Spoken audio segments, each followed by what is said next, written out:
Bismillahirrahmanirrahim. In our previous lectures, we were discussing about the macroeconomic challenges of Pakistan, and we have discussed about different sectors of Pakistan economy. So now I think it's quite important for this subject that we should look towards current macroeconomic statistics of Pakistan, and the best way towards understanding these current statistics is to have a look towards Pakistan Economic Survey, which is of course Economic Survey 2019-20, which is the latest one. The current economic survey tells us about the key performance of Pakistan economy, and particularly it includes the impacts on COVID-19 and Pakistan economy. Um, Like it has been estimated that the GDP growth for the fiscal year 2020 is estimated to be at negative 0.38, means negative of 0.4%. This is according to the Economic Survey of Pakistan. But this statistics can vary if we look towards the economic indicators, we look towards our economic performance. Like Dr. Hafiz Pasha has mentioned that our economic growth could reach to minus 2.5% if the current mess is going on. So, and it is for the next year, of course. It could reach to 2.5%, but in negative terms. Now, look, previously the government was claiming that our GDP growth could reach to 3.3%, and it was like the reports of World Bank and other institutions were saying the same, mentioning the same. But in real terms, when the economists did their calculations, they calculated and they reached to the conclusion that the economic growth could not be more than 1.9%, which was initially not accepted by the government authorities. But then in March 2020, the government of Pakistan, particularly machine, the minister or called the advisor for finance, Dr. Hafiz, accepted the statistics that yes, we are at 1.9% of growth. Similarly, in the post-COVID scenario, during the outbreak of COVID-19, the government has undertaken certain measures uh, that are aimed to stabilize the economy, that are aimed to reduce the impact of COVID-19 on Pakistan economy. So they say that in the first three quarters, fiscal year 2020, the fiscal deficit remained in the limit where they were saying it should be. But due to COVID-19, private consumption suffered. This is something very important to understand it. Previously, our private consumption was 82.9% of the GDP in the fiscal year 2019, but in the fiscal year 2020, it has reduced to 78.5%, which means that our private consumption, the consumption of households, has reduced by 4.4% due to COVID-19, because it's obvious that due to corona issue, markets are closed, people are facing issues in generating their incomes, and certain other related issues, due to which our private consumption has significantly reduced by 4.4%, which is a great figure because we are talking about is a percentage of GDP. So it is reduced by 4.4%. Similarly, private investment as a percentage of GDP has reduced or been dropped to 9.98% from 10.29% in that was in fiscal year 2019. Uh, Whereas the public investment, which includes general government investment, has shown an improvement, as it remained 3.8% in fiscal year 2019-20, and it was 3.7% in last fiscal years, which was 2018-19. So it means there is a 0.1% increase in um public sector investment. We can say the government sector investment, whereas we have seen uh, almost 0.7% reduction in the private investment, which means overall investment has been decreased. If we look towards the aggregate statistics of private sector and public sector investment. Uh, Public investment, which includes the general government investment, grew by 13.2% due to during the fiscal year 2020, whereas it reduced declined by 21.6% last year. And do remember, when the PTI-led government came to existence in 2018-19, to the July 2018, they reduced the public expenditures by around 28%, which caused severe issues towards our macro economy, which impacted our different sectors of the economy, including employment, including growth, and so on and so forth sectors. This economic survey has also explained about the impact of lockdown in Pakistan economy, because the Pakistan Bureau of Statistics says that due to lockdown and lockdown situation, due to the issues related to COVID-19, our industrial sector has been impacted, and it has received some great shocks, because during the lockdown days, industries were not allowed to stay open, and people were getting unemployed. Their supply chain was disrupted, and particularly um, the medium, and small size enterprises were the most effective one, because they have limited resources, and particularly you would receive a more devastating effects if you have a stock at your end, and you are not able to supply the same stock to your customers and your consumers as well. Similarly, the provisional growth in industrial sector has been estimated at minus 2.64%, um, mainly due to negative growth of 8.82% in mining and quarrying sector, and decline of 7.78% in large scale manufacturing sector.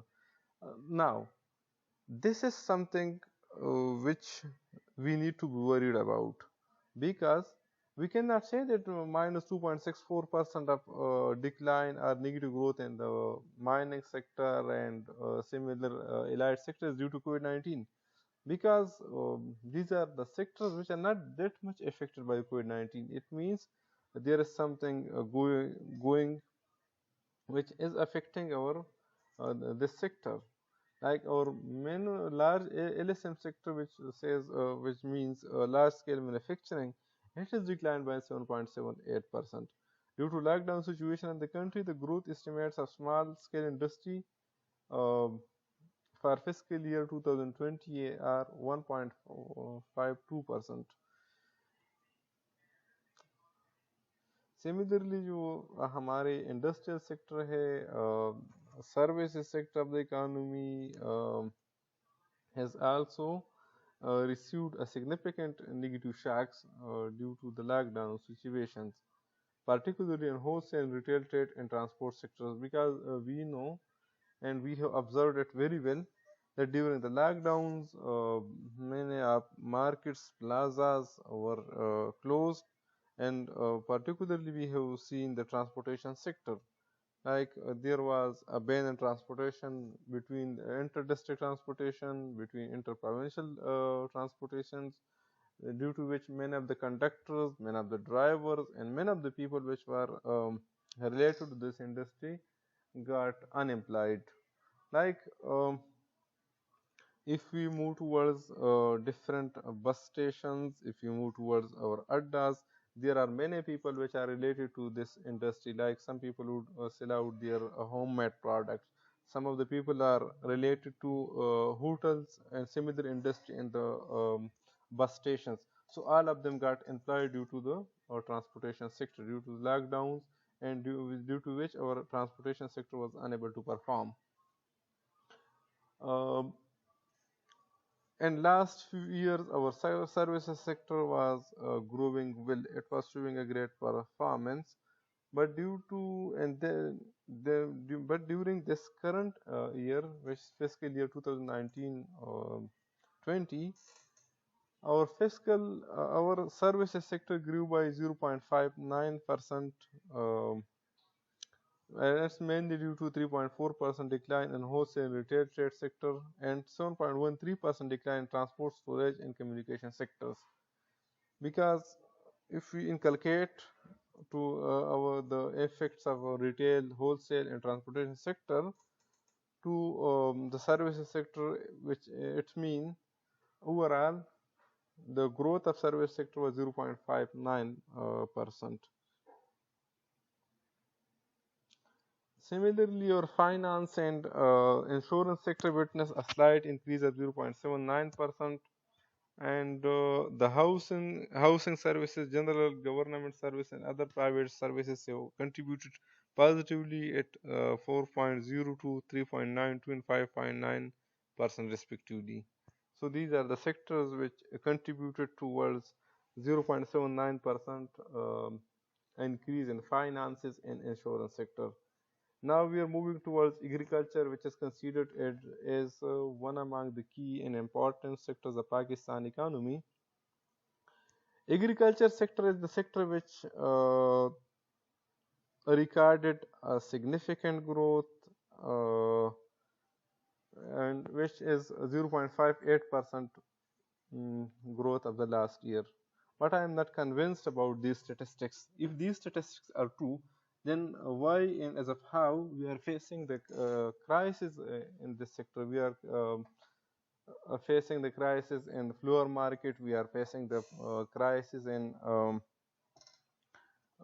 sugar industry. We are facing a higher inflation level in the agriculture, like vegetables and fruit sectors as well.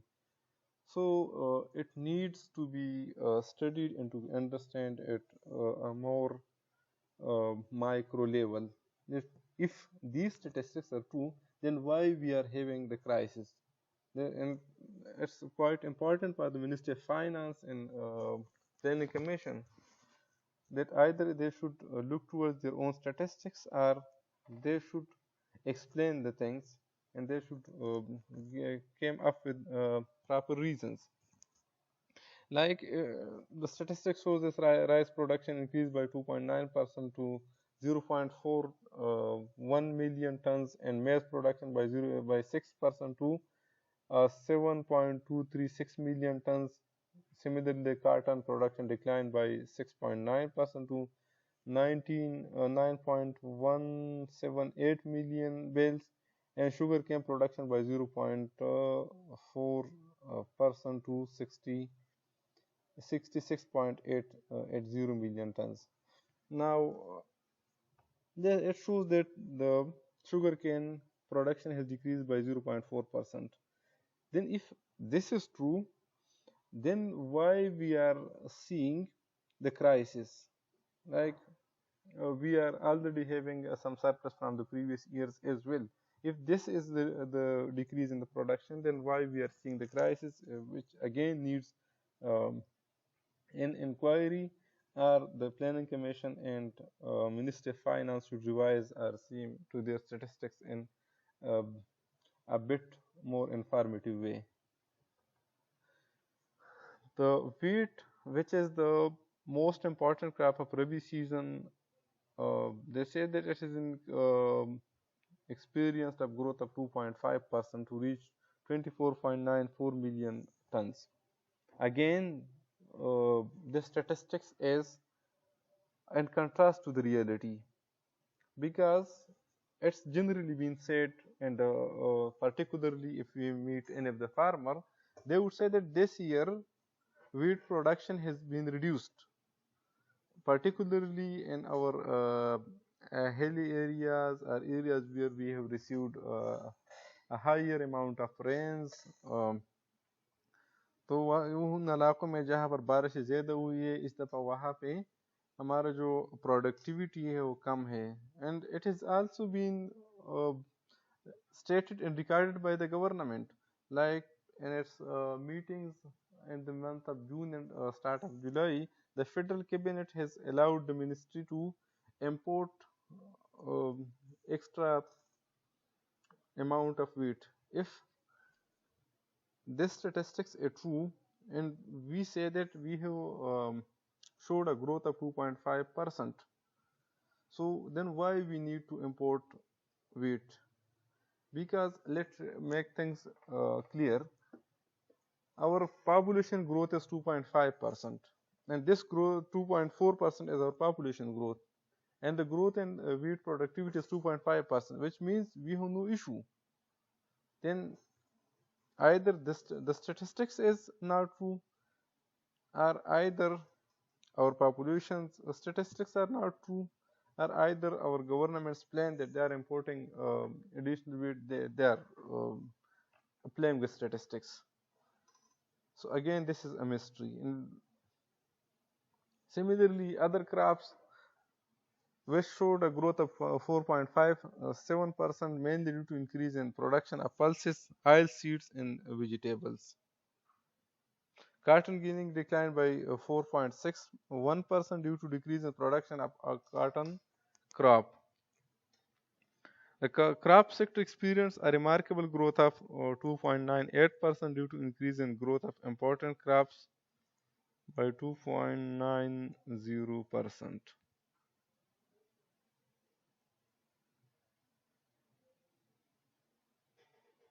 Similarly, our livestock sector achieved the growth of 2.58%. Fishing sector grew by 0.6%, while forestry sector increased by 2.29%. In these statistics, the forestry sector growth has also been recognized by UNDP as in last week we have seen that they were officially announcing that Pakistan has met the target for climate change in forestry sectors. Similarly, during 2019-20, total availability of water for Kharif crops 2019 reached to 65.2 million acre, showing an increase of 9.4% over 59.6 million acre of Kharif 2018. So there was a 9.4% increase in availability of water.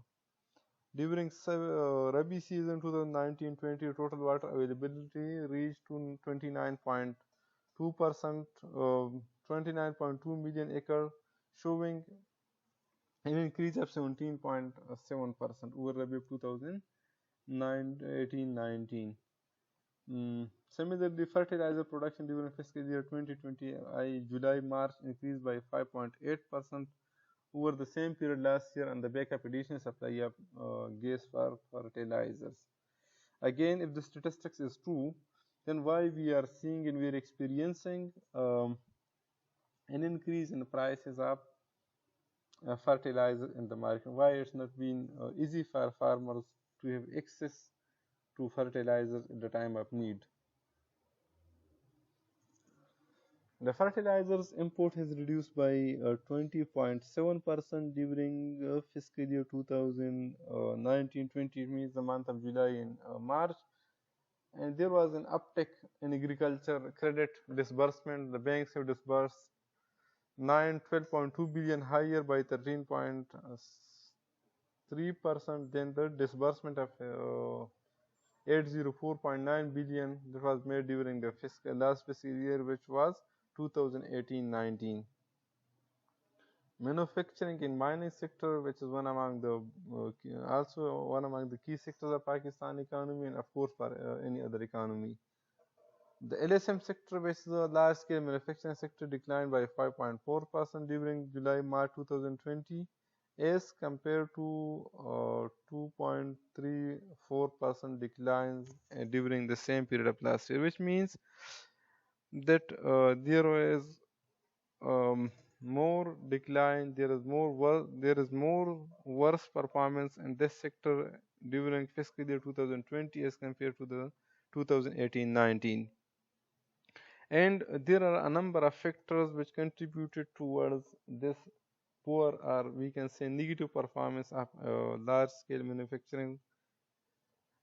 Uh, One of the factors is Pakistani rupee depreciated by 3.9% during July March fiscal year 20, uh, due to which the cost structure of industries in general and for those relying on imported raw material in particular, like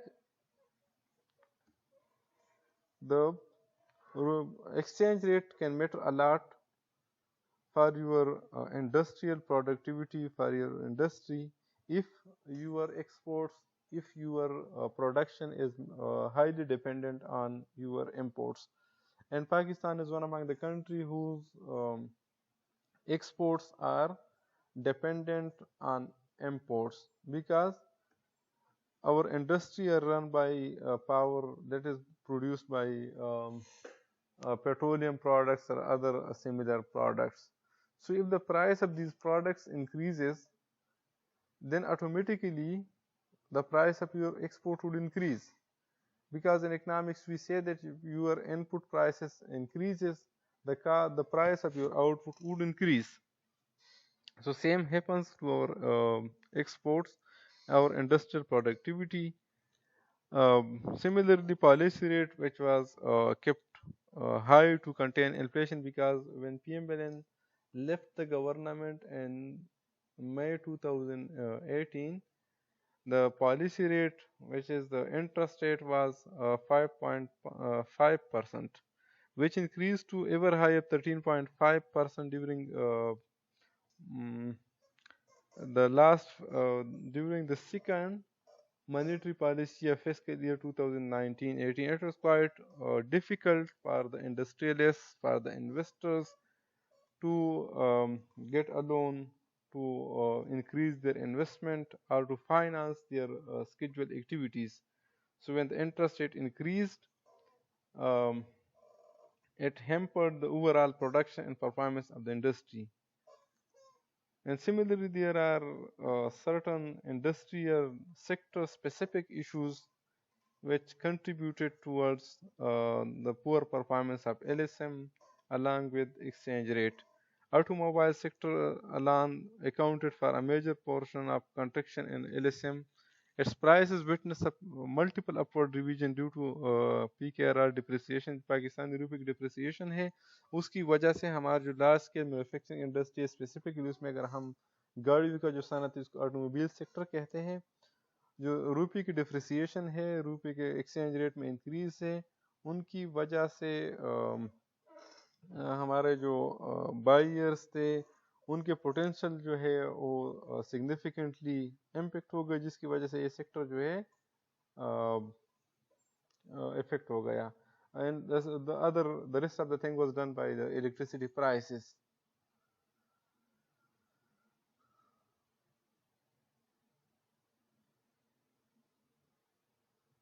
Similarly, the mining and quarrying sector showed negative growth of 8.82% during the fiscal year 2020, as against 3.19% decline in last year.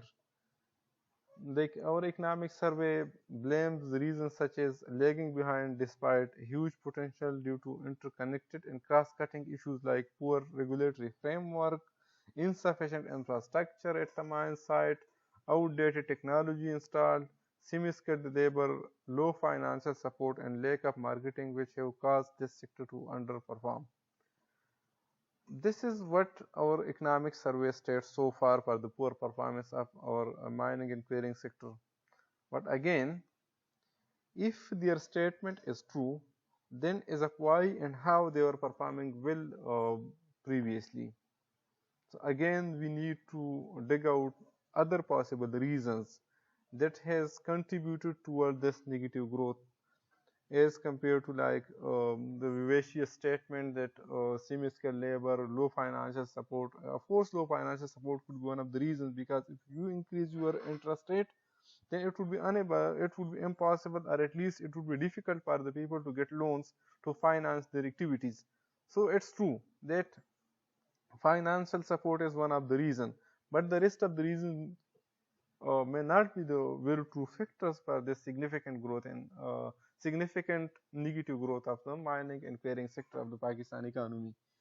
Similarly, the mineral witnessed negative growth of negative growth, like coal experienced a negative growth of 6.3%, natural gas 6.36%, crude oil 10.5%, chromite 54.5%, magnesite 59.9%, and similar is the case of other sectors like marble and so on and so forth.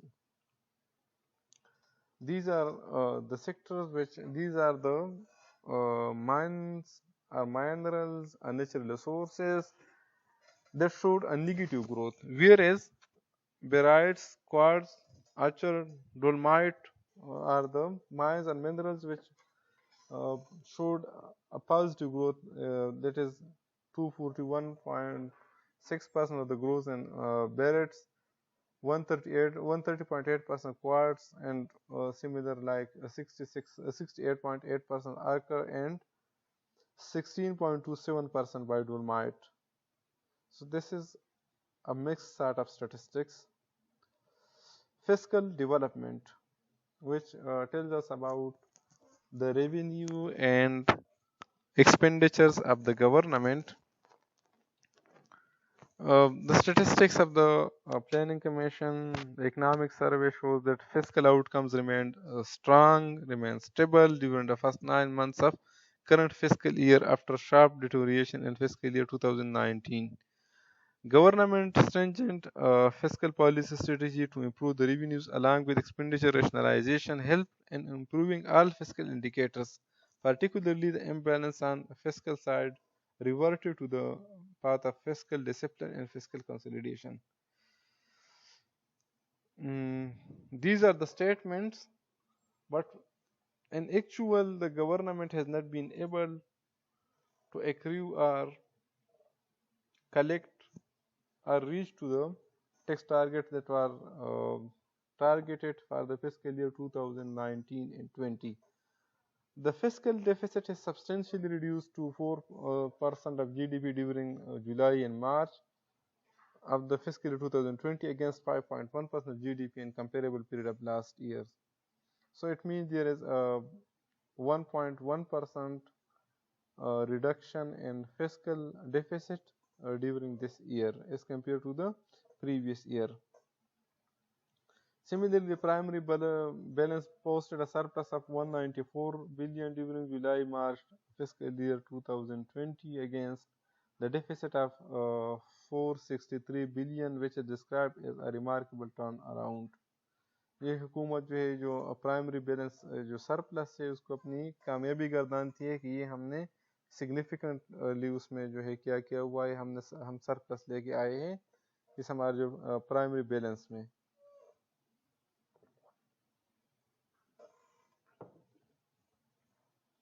Overall अगर हम देख लें, so the improvement in fiscal account is largely attributed to higher provincial surplus and sharp rise in tax revenues. Again, it's quite important to know that how the provincial government has reached to the surplus.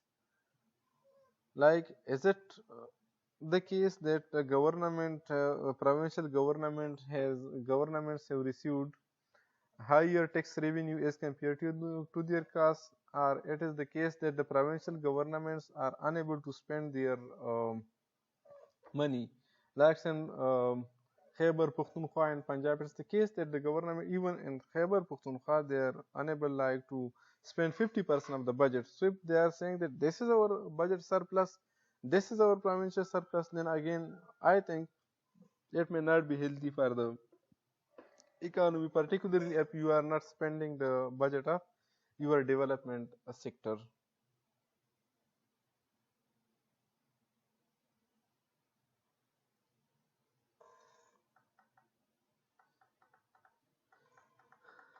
Similarly, our FBR tax collection grew by 10.8% to 33.6 billion during July-April 2000 fiscal year 2020 against 298 billion in the comparable period of last year. So it means our FBR tax collection has been increased during these periods. But again, we could dig into the issue of tax revenues and non-tax revenues in detail. There are various policy measures such as charging sales tax on more items at retail price under third schedule. जो हमारा taxation का third schedule है उसके under जो ज़्यादा हम charging of sales tax collect कर रहे हैं, reinstatement of taxes on telecom services, an upward revision of tax rates on various salary slabs, an upward revision in the federal excise duty rates, and end up preferential treatment for certain sectors provide impetus to tax collection were taken during fiscal year 2020. So these are the factors that are responsible 10.8% increase or positive growth in our tax collection, which reached to 3300.6 billion during fiscal year 2020 from 2980 billion in comparable period, which is a fiscal year 2018-19. Similarly, the non-tax revenue grew by sharply during July-March fiscal year 2020 on the back of SBP profit and rise in the receipt of telecom licenses renewal fees. जो non tax revenue है ये government के जो हमारे होते हैं enterprises होती है, जिसमें जिस तरह हमारे टेलीकॉम सेक्टर है उसमें जो लाइसेंस वगैरह की होती है, एसबीपी का प्रॉफिट जो होता है उसके थ्रू क्या हो गया कि हमारी जो नॉन टैक्स रेवेन्यू है it reach to 1095.6 billion during July-March fiscal year 2020 again 421.6 billion in the same period of fiscal year 2019. It means that there is more than 100% increase in our non-tax revenues. But again, this is of quite importance to look at how we have transferred this burden towards our consumers, toward our common man, and how they are affected. जो total revenues grew by 30.9% during July-March 2020 against 0.04% growth in the comparable period of fiscal year 2019. Again, that's a significant growth. Like we have moved to 30.9 from 0.04%. Similarly, total expenditures grew by 15.8% during July-March over the last year. So it means our overall अगर हम देखें हमारा जो taxation है उसमें 10.8% increase आया हुआ है हमारे tax revenue में, but there is 15.8% increase in our expenditures. Within total current expenditure posted 16.9% growth in 9 months. 9 months of current fiscal year, which is July to June 2020. In 9 months of current fiscal, on account of higher markup payments, grants for social spending, and expenditures on social protection. Yes, particularly after COVID, the outbreak of COVID-19, the government has increased its social sector spending. But again, at one side, there are social spending that the government has incurred, but at the other side, like the government has also collected some amount from the people. Like if you are applying to like the 8179 या जो भी उनका है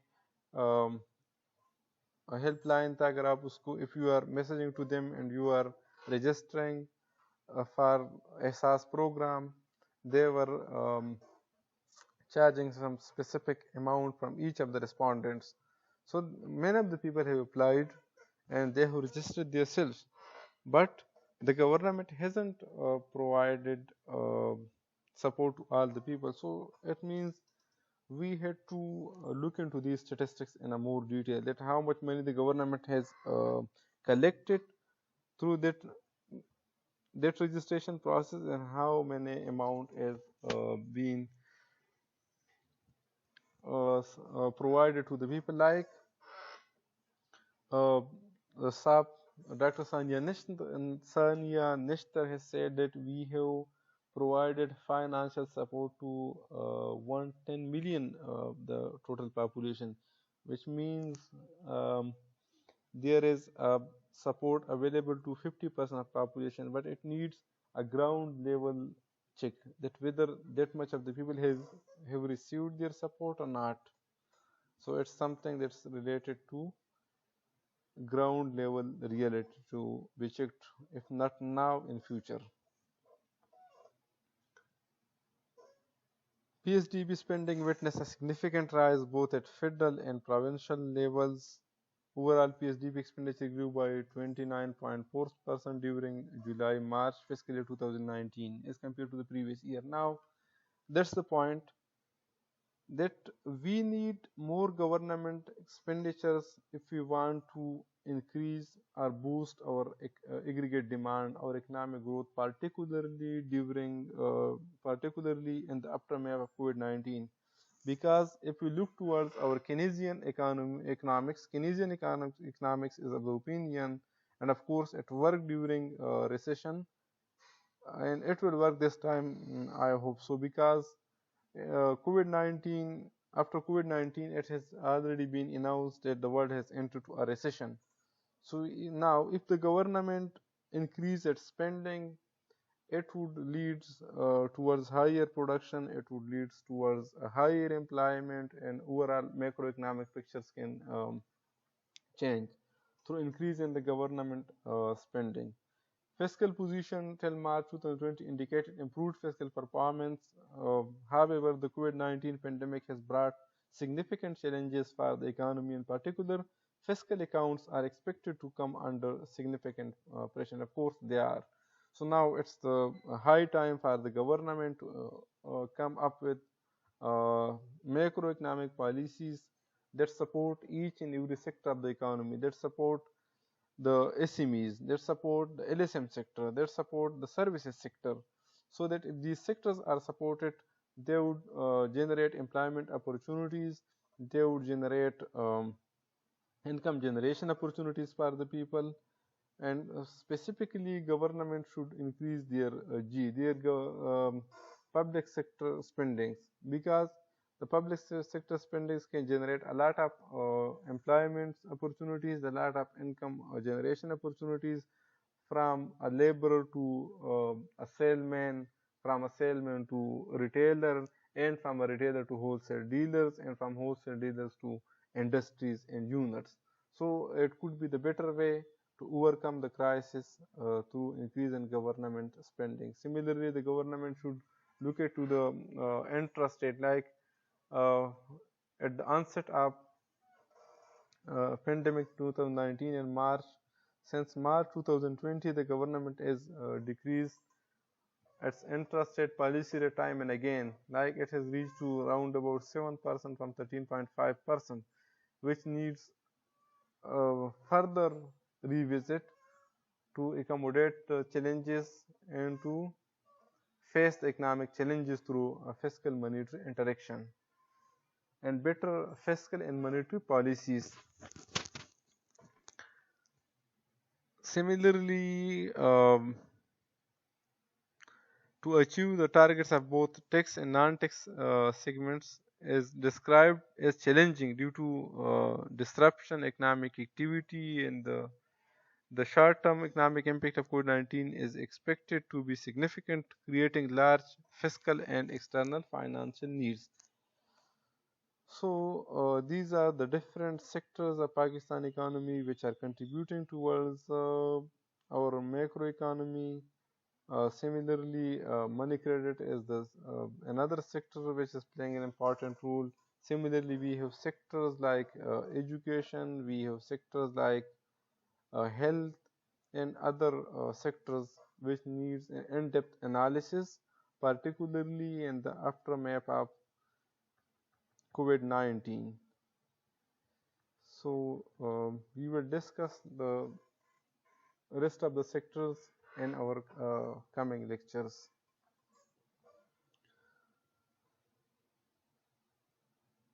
So I hope this lecture would have helped you in understanding the very basics and understanding the impact of COVID-19 on taxation, our expenditure, our economic growth, and several other sectors. In the rest of the sectors, inshallah, we will cover it in our next lecture.